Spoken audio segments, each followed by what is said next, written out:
Welcome to this week's episode on Laid Back, the Zinga podcast. And today we'll be talking about our relationships, heartbreaks and breakfasts.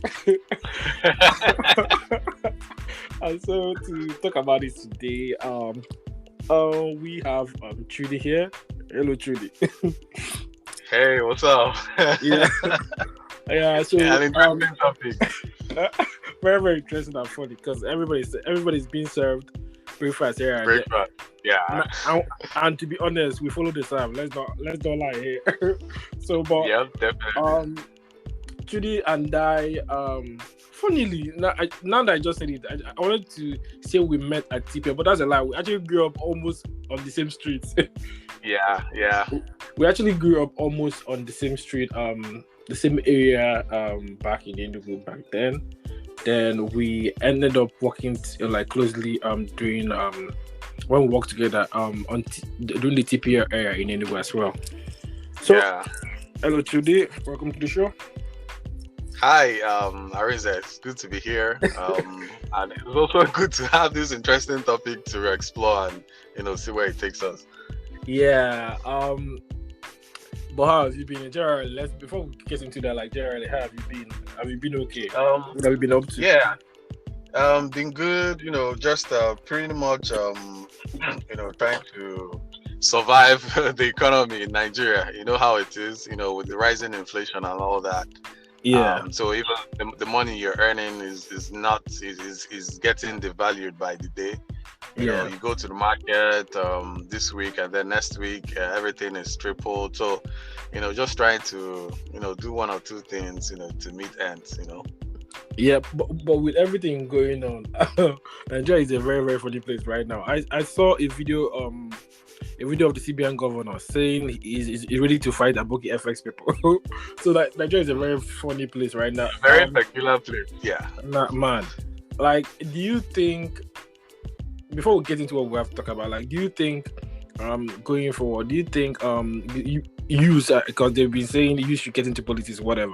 Do you think youth getting into politics is going to change anything? Me? Youth.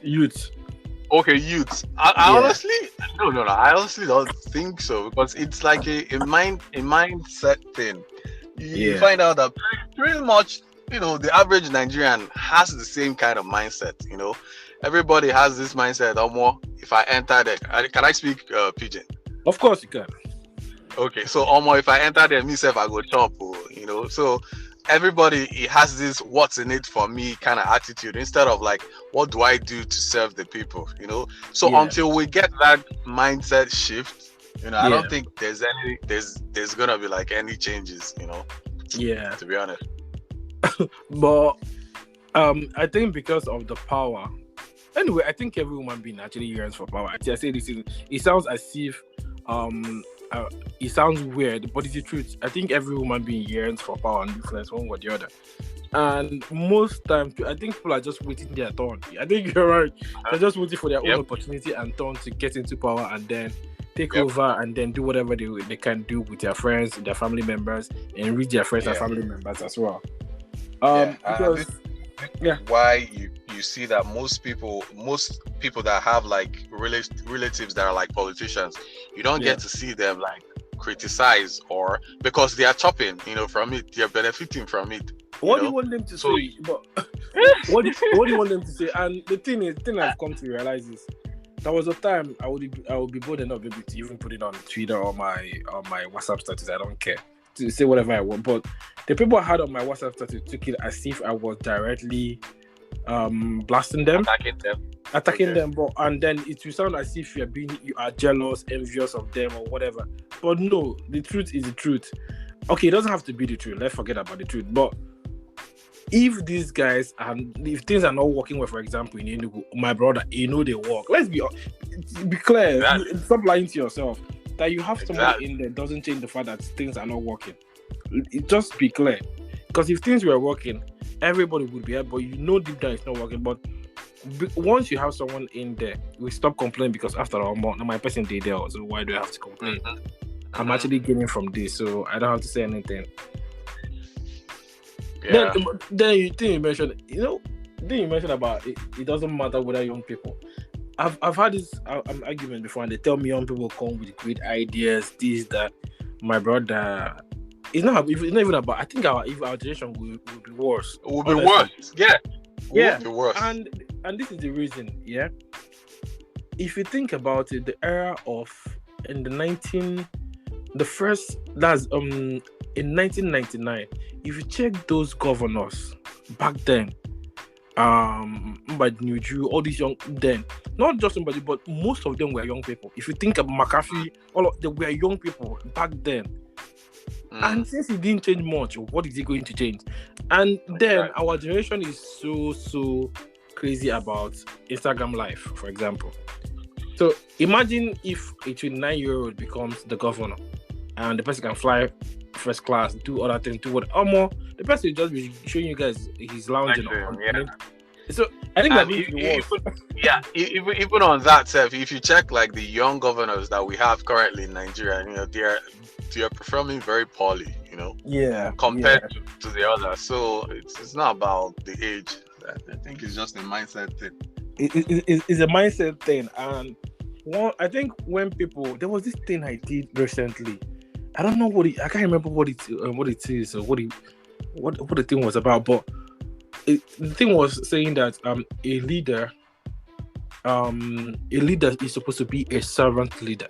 Like you're supposed to serve people, you're supposed to lead people, but not control them, but be a servant as well. Know that you're actually leading people and you're actually there to serve others. But I don't think when it comes to Nigerian leadership, it's about serving anybody. It's to serve yourself and your friends, your family. And that's it really. But anyway, away from Nigeria now, so let's focus on Heartbreaks and the breakfast. So let me ask this question in a funny way. You know that video? They asked the guy, "Why are you this?" You remember that video? I don't want to say what he said. Yeah. Let me say it that way. So why did you serve breakfast? Me? Why do I serve breakfast? Yeah. To be honest, if I think about it, I don't think I've actually ever like served anyone breakfast per se. Are you sure? And yes. You must have served somebody breakfast knowingly and unknowingly. And that is because anything I'm entering, we both know where we stand. Okay. So as you don't come tomorrow to say so you gave me this impression in the beginning and now this. So anything I'm entering, I like to think I'm a pretty straightforward kind of guy, which is if cool. I like you. Yeah, so if I like, I can't bear, if it's just, knacks that I want, I tell you, it's just probably, I like you, but it's just snacks. I don't want anything serious. If I want something serious, you will know. So I don't think, thinking back now, I honestly can't think of any breakfast I might have served but like you said, I might have unknowingly served breakfast, but to the best of my knowledge, I can't remember any. Yeah, because the thing is, I used to say that I've never served anybody breakfast until I had this conversation with my friend, and he mentioned something. I realized, I don't serve well. You actually do it knowingly or unknowingly sometimes. Because in your head you're just being real with this person. It's not going to work between you and I. You see what I mean? You're just trying as much as possible to be real, and by being real with the person and telling the person this is what you want, this is not what you want. Yeah. Some because they really like you a lot, it's to come off as breakfast. Yes, they might end up saying, okay, you know what? Yes, he said he wants snacks, but he might like you, but he actually wanted more from you. Yeah. Okay. If that's the case, then yes, I think I might have been in a similar situation where yes, at the start, we both knew what we like, the expectations of the whole situationship, but at the end of the day, one person started catching feelings, and and then she said let's go towards this direction. I'm like, no, but we both, I thought we both agreed this was what it was gonna be, so why are you now shifting goalposts? Yeah. So if that's what you mean, then perhaps yes, I might have served someone breakfast. Yeah, because I know maybe you didn't plan to, you didn't mean to, but you realize in the long run that, man, I think I've actually served this breakfast without actually knowing. I think I've done it without knowing, because we tend to do that without actually knowing that we've done it. And the person might not tell you anything because you know the streets. Everybody from tough guy. Deep down maybe it's not what the person really wants, but the person will be like, do you know what? Like, it's the street. Let's just toughen up and say it's nothing. So, but have you ever been served breakfast before? Since you don't serve often, have you ever been served before? Have I? Yeah, sure. I don't think being how old I am, that you go through life without serving or receiving. So it's not possible. Yes. I know that one. Yeah, so I've gotten my fair share of breakfast. It wasn't nice, but we moved. Yeah. So okay. How was it for you? Like, let's start from there. Like, okay. Did you feel bad? Yeah, of course, because this was a girl that I really liked really well. So she kind of like wasn't in the best place, right, for like a relationship at the time, and I was really pushing for it, even in my own way,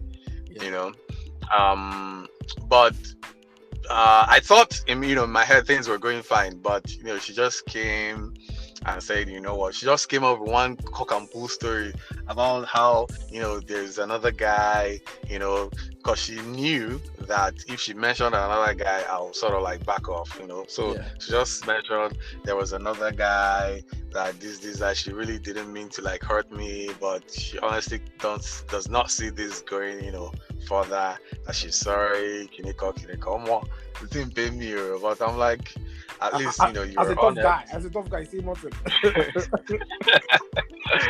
But yeah, we move. So how about you? Have you had any of those situations before? Yeah. Well, I think I've been heartbroken just once. And ever since then, you know how this thing is. Like, once they serve you that kind of breakfast, you say it's never gonna happen again. You never give that chance again. It will never. Really? Yeah, because mine happened when I was much younger, so it got to me. It really got to me, and I told myself, nah, I will never be in this situation again. Yeah, that's the ghetto, because you try as much as possible, like, say no. But I think it happens to everybody, and I think that's why I say it's better for you to actually go through that motion when you're younger. Experience it, yeah. Especially when you're younger. Because you're still inexperienced, you haven't done much, so it's better for you to experience that thing then. And now, I honestly don't even think if it helps, because now thinking of it, when I was much younger, I think when I was like 21, 22, I had my first heartbreak. Yes, I was served breakfast. She started off by acting withdrawn. She was becoming withdrawn, and I was just seeing the whole relationship go to shit, until she now came up and said, you know what, this isn't going anywhere and all that. That was like my first heartbreak, my first relationship, my first everything. Yeah. So, they say the first cut is usually the deepest, Yeah. That one really cut deep, deep. So exactly. It kind of like set a precedent, for future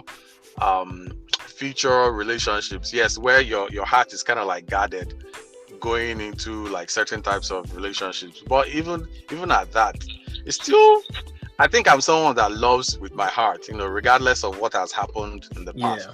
If I love you, I it might take me a while, but I still bear myself. If it doesn't work out, you're lost. We'll move on to the next person.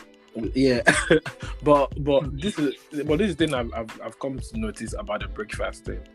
Once a lot of people, once they get hurt the first time, they put up this wall, and once they put up that wall, in order, because they are so scared to accept the next person, they start playing on rubbish, unnecessary games. Rubbish, unnecessary games. Like, you are wasting your time and the other person's time. I don't think they know that it comes off as games. This is what I mean. I'm not sure they know, but the more you do that, you are wasting your own time because you are going to hurt yourself in the long. This is what I mean. It makes no sense. You're wasting your time. But the moment you accept the pain, just accept it. You don't have your breakfast. It's okay. Accept the pain, heal from it, and then move on. So that at least when you meet the next person, you can actually know what will be. You guys can actually define what you guys really want from each other. Because a lot of the time, I think the breakfast actually comes from expectations. Yeah. I think most of the time it comes from expectations. What do you really want from this person? If this is what you want from the person, let the person know so that you guys know what you're going into. But sometimes the ladies might end up wanting more, but because they are scared, they will act as if that's not what they want. Or the guy might actually want this, but the guy is so scared to actually say this is what he wants. This is what I mean. They keep on going round and around in circles, and the expectations will lead to what? Disappointment and breakfast. Yeah. And then you start complaining, all men are this, all women are that. I lie. Yeah, so you actually make a valid point, because most of the disappointments and heartbreaks that most people experience in relationships are a misalignment in expectations. Like, you're thinking this, and then you probably haven't even communicated that, okay, this is my expectation of the relationship. Or the other partner says, okay, this is what I expect. So there's a misalignment. This person is thinking this, the other person is thinking this. At the end of the day, you guys are not meeting each other at the point of, where the expectation. So at the end of the day, everybody gets hurt. So it's easier, like, if you're starting something, you both state, what you expect, the expectations from the relationship, and then kind of build from there. Because I feel like most people just jump in without really stating what they want. And I think that's the problem, because if you think about it, when we were younger, when I was younger, I know that one. When I was younger, you keep on going right around the circles. You won't say what you really want. But now, but it's the truth, because when you're younger, maybe because of maybe you are shy, I don't know, because I've always seen myself confident, but maybe because you don't know how to say it, whatever. But now I'm comfortable to sit you down and have that uncomfortable conversation. You just see what I mean? And I prefer to talk to people face to face. I don't really like this phone thing. Honestly, I prefer to talk to you face to face. I can actually read your reaction. I can read your body language, your reaction, everything easily, and know whether. So that even if you are telling me yes, your body language can actually tell me you're saying no. So I don't have to bother myself or push on further. It's a waste of my time. But the thing is, that expectation, a lot of people don't want to say anything. You get what I mean? Like, then they get angry. I don't think there's any need for that. Yeah, because then you get angry, but it's life. But just accept the pain. It don't happen. It's okay. But I see a lot of young people, and to me, a lot of people, I don't know why. Maybe it's normal, but a lot of people play unnecessary games. It's not necessary. Yeah, some people would say, those games are kind of necessary. If you feel like you've been the one making most of the calls, just sit back a bit and wait, see if he'll call you, stuff like that. Yeah. Or the whole 90-day rule for sex. All of that. Yeah, all of that. It's just, I don't know. It might work for some people, but I honestly don't see the point, to be honest. No, but the point, the one I will agree with is, the one I would say, yeah, I accept that one. You see, if you're the one always making the call, I don't like it. Yeah. It means it is one-sided. I'm the one chasing you now. I can't be chasing you. Sorry. Exactly. It means I'm now chasing you. That's one. Then two. There's another thing you mentioned. The calls and what else again? Waiting like 90 days before like sex for the women.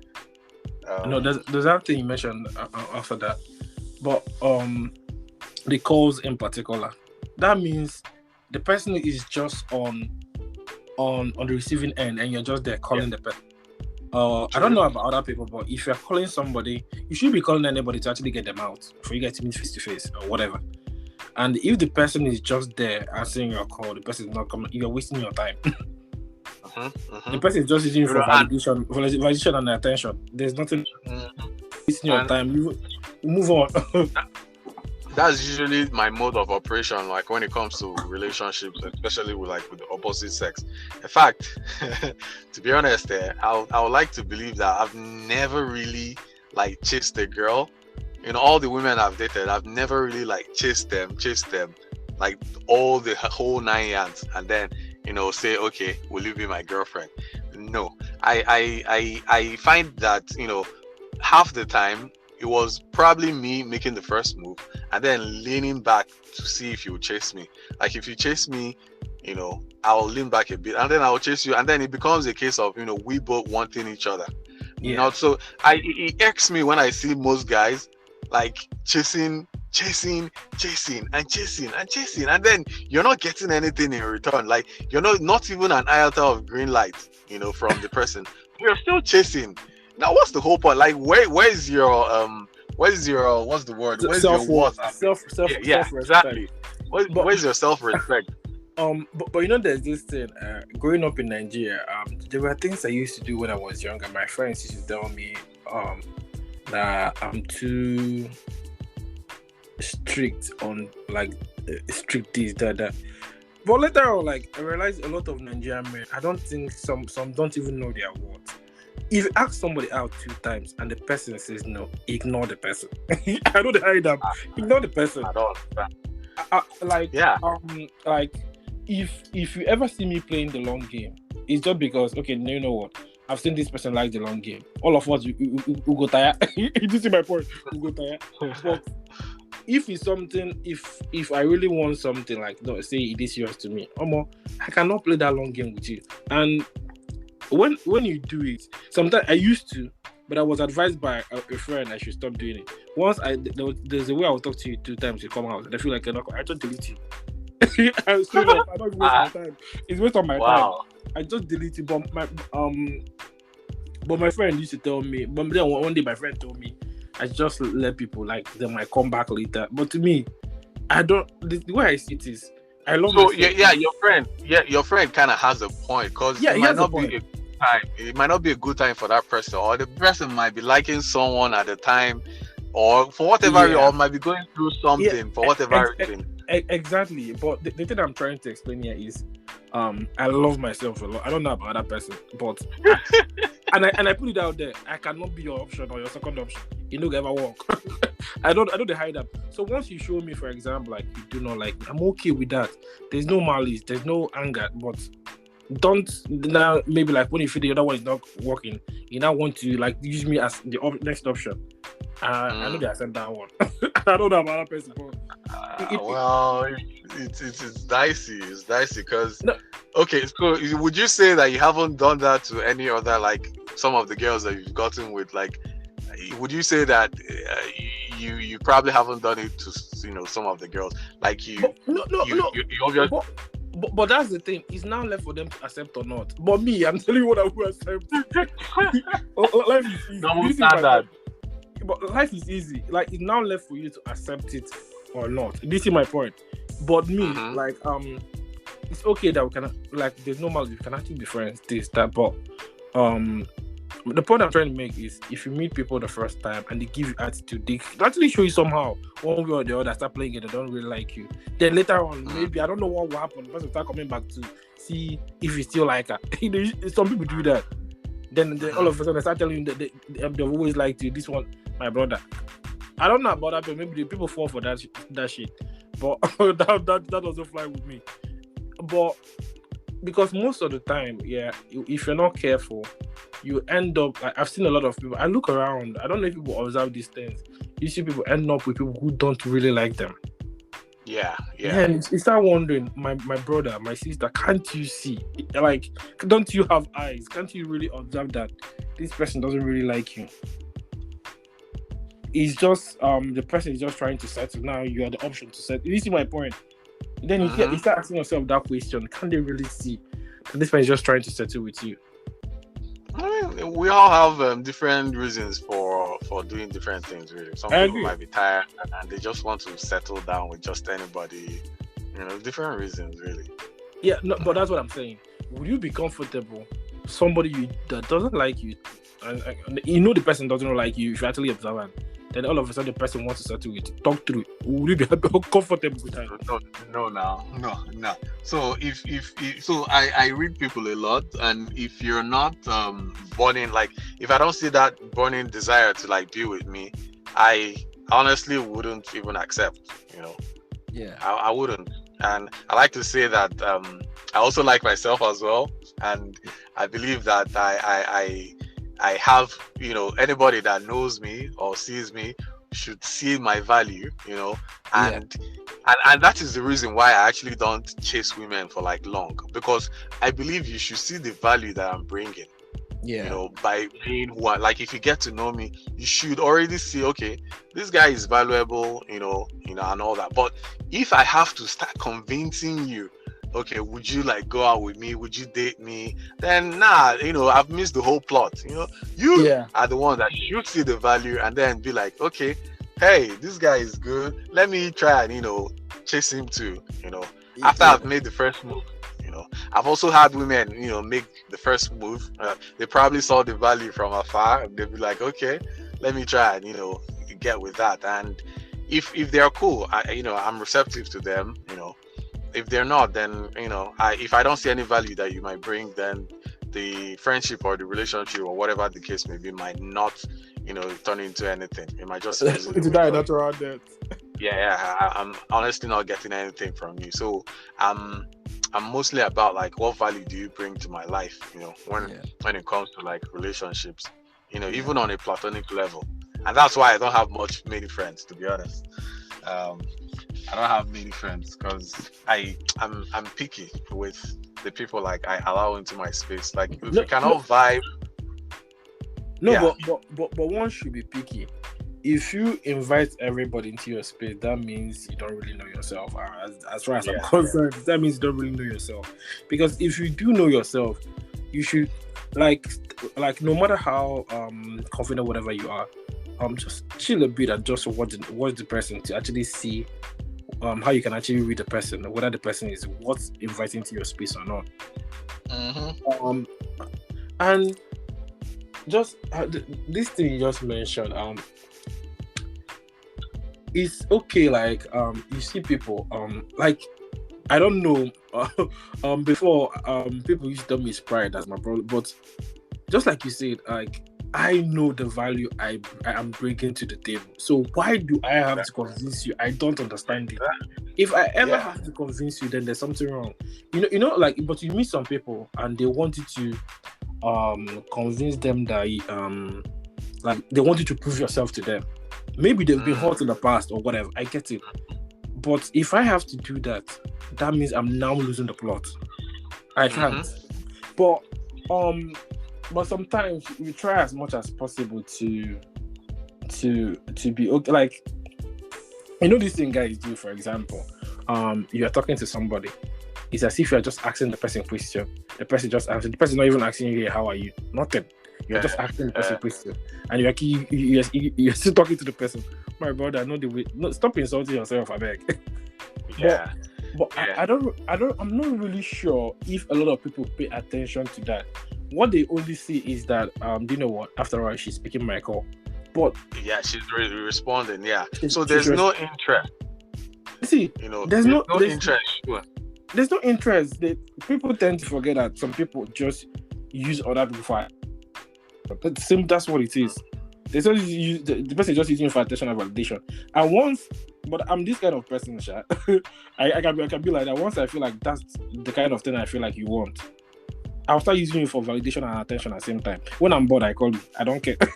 Like, then there's no expectation. I'm not vexing with you. Do you see what I mean? There's no I don't need to attach anything to it anymore, so I don't have to be angry with you or anything. But it's still when I talk to some people and you realize they can't see that this person doesn't really want them. The person is just using them and they keep trying. But me, like, I can actually say stupid. I don't care. But it's good for you to actually be self-aware to know that this person just doesn't want you and is just using you now for validation, whatever the case may be.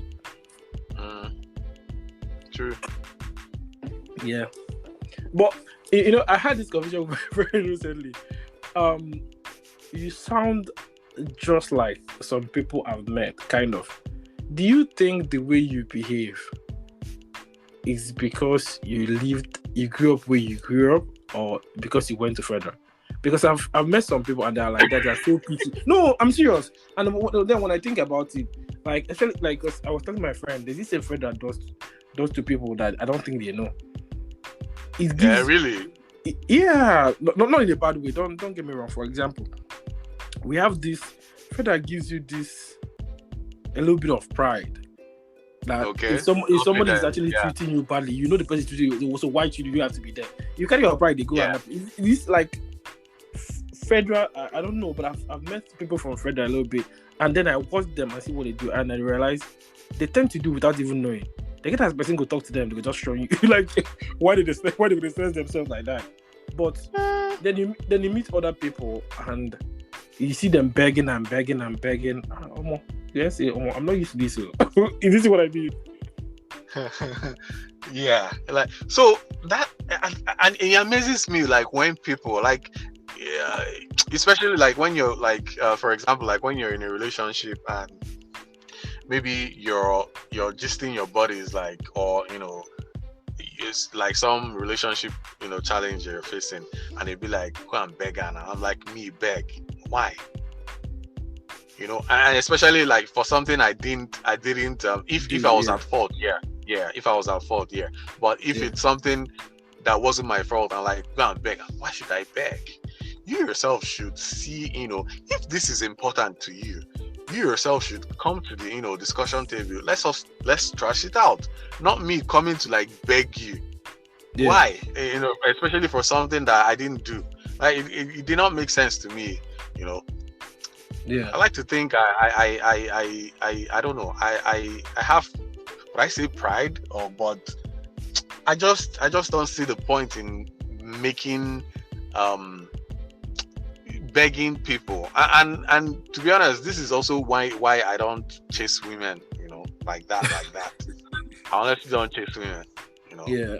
I approach you, I probably make my intentions known, and then I leave it at that. If you yourself feel like, okay, I'm the kind of guy that you like, and then I know interest when I see it, so you can tell. Yeah. If not, then I'll just let it go, Yeah. Well, but I know, like, I don't know, but begging is not. I can only beg you if I've done something wrong. Begging is not in my dictionary, as far as I'm concerned. As long as I didn't do anything to you, I feel like if you ever have to beg anyone, when I read some tweets and I see people say, begging people for love. But I say, what does that mean? Because I'm not used to it. Yes, I could send you a message and you hear me, but I will never beg you. You understand what I mean? Hey, that's the one who message you again. If you don't answer me, then fine. Do you see my point? Yeah. But beg. Why would you beg anybody? So how about you now? Are you like seeing someone, or you're still like nursing the last heartbreak, whenever that was? I'm not nursing any heartbreak. Yeah, and I'm seeing someone now, to be honest. Yeah. Oh. Okay. So, that's. Yeah. So what about you? Real. Me. I think it's complicated. I'm just trying to like work things. I'm complicated then. It's complicated. I don't know. It's just complicated, but that's the most I can say for now. But I'm just trying to like work out stuff. Okay. Yeah.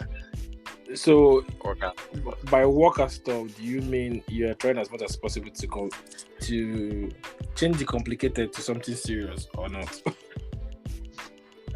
I mean, it was serious, but along the lines, it just did not work out. So right now we're just trying to see if we can get back together.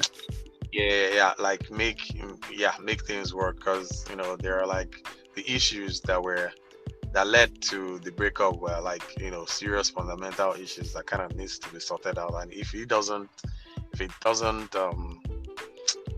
get sorted out, then that's it. I don't think we can get back. Yeah. So, yeah. If it's something you really want, you just have to go for it. That's it. Yeah. Well, time will tell. Because you know what they say, nothing they street. I'm telling you, guy.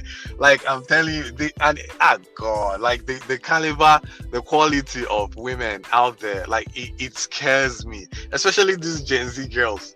God, like what do you have against them? They're just too radical. Like they're too, would I say, free, young and wild, and they do and undo. Like you can tell that these people, they are not even ready to like enter anything serious. They're just here to like have fun. No, it's just fun. You're meeting a Gen Z girl. She's not even telling you anything like like she's not even moving the discussion to dating. All she wants is just to have fun. Like nobody is even discussing the side of how far, like where is this going. None of that. All they want is No, but I don't understand. But what were you expecting from them? They are young. They don't have to worry about that till they get to 25, 26, 27. So what? Yeah, but it's true. Like if you think about when we're younger, when anybody starts telling you about serious relationship, you go begin withdraw. You in your head, you're like, why does this person want to tie me down? They want to cage me. Yeah. Why does this person want to cage me? And that's also one of the narratives that is being pushed when it comes to marriage, right? A lot of people believe that, like once they get married, not believe, because we've actually seen like a couple of people were a certain way before they get married. Then after they get married, they begin to like act in a not so fun way, so it's easy for people looking out from the outside to be like, so if marriage is like this, then I probably want to like wait to catch all the fun that I can get before going into it, because you see a lot of married people around and they are no fun. They don't go out, they don't go clubbing, they don't travel for vacation. They're just there, about children. But hold on, what if their own definition of fun is totally different from ours or yours? That's a valid point, but I honestly don't think everybody's idea of fun can be the same thing. So there's this certain lifestyle that most married people have. So are you going to say that so once you get married, that your idea of fun kind of like changes, or priorities, or you begin to like prioritize your life? Priorities begin to like rule your life, in the sense that you begin to like prioritize. Okay, that your children kind of like comes first before whatever fun that you might want to have, or making money comes first, to spending money, for example. So that kind of like kills whatever fun that you might have when you had like less responsibilities in your single life. So I might see that as the cause of this seemingly boring lifestyle that most married people have. Well, it depends. I cannot say because I've never been married. I'm not married, but I think most adults would actually kick the ball out of most of us, and people are actually struggling to pay for school fees, pay for this. So I'm so worried about so many things. It doesn't necessarily that they do not want to have fun, but sometimes life takes over, and some people they struggle. Because when you're younger, think about it. You have to worry about house rent, like when you're 21, 22. You don't have to worry about all these things. But now that you actually worry about them, you realize that you still have fun, but not as much as you used to have fun when you were just 21, 22. Yeah. You go to worry, like you go to calculate, okay, do you know what? I have to pay bills here. I have to pay bills there. So I need to actually save here. This is what I mean. Then imagine when you now get married, you have things here and there. Before you know it, you might end up saying, okay, do you know what? I need to focus on this. I need to focus on that. And maybe you end up like, maybe everybody. That's why sometimes some people, maybe they didn't enjoy their lives, and then they end up maybe working so hard, then they become rich, become big, then they start saying, okay, you know what, I think I believe. Then they start leaving and start cheating well on the wives. Start cheating well. No, because this thing, you know what they say in Igbo land, like, if this is a time to do something, do it. Because if you don't do it that time, you will still go back to it. To do it, yeah. So whether you like it or not, like, you still go back.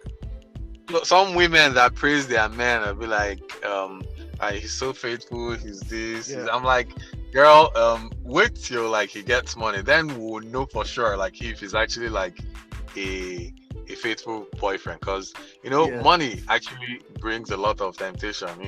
Now you have all the tools at your disposal to pursue your fantasies. But if you don't have money, there's no telling if you're actually like faithful because you want to be faithful, or you're disciplined to be faithful, or if it's because of lack of sapa, like yeah. So you can't actually tell. So you have, but just like you said, some people, it's okay however the person wants to live his or her life, or what I mean. It depends on how the person wants to live their lives actually. So, but I believe if you want to have fun, just have fun, because if you do not have fun, you complain later. Not the truth. Yeah, true. You go true, complain later. So just live your life. If you feel like you don't want to have fun, live your life so that it's okay. So you don't have to complain later and start saying, "Oh, I didn't enjoy my." But if you want to enjoy your life, just enjoy your life and just live. Because if you work so hard, and then at a point, because this life, sometimes, before I used to think money was everything. No, but it's not. You realize at the end of the day, fulfillment is the most important thing. It's not being a billionaire, because you might see somebody who is so rich because maybe that job he's doing, yes, he gets money from it, but it's not fulfilled because it's not really what actually makes him fulfilled. He's still not going to be happy. True. He's still not going to be happy. So it's not really about just money. No, you have to find something that makes you fulfilled. So because fun is part of life, all this is part of life, you have to find the balance and actually enjoy your life. Yeah. True. But anyway, on that note, I think this is where we're gonna end the podcast. Thank you, Chudy, for coming on the show today. It's been a lovely time talking to you. It's actually been a fun one. To dissect. Yeah, but even we'll get to talk more in the future, not just about heartbreaks, but at least we talk about so many things in the future, hopefully. But thank you so much for coming on. I appreciate you coming out here, your time and everything. Yeah, no problem. Thank you for having me, and we hope we'll have to talk soon on some interesting topics as well. So. Sure. I'll make out time for that. All right. Thank you. All right. Bye.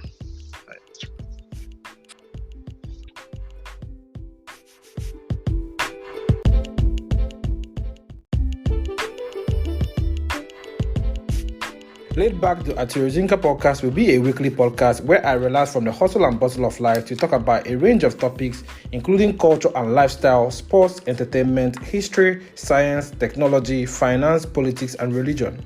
I will also interview amazing people from different walks of life. My hope is to build a community where more laid-back professionals can sit and chat about anything.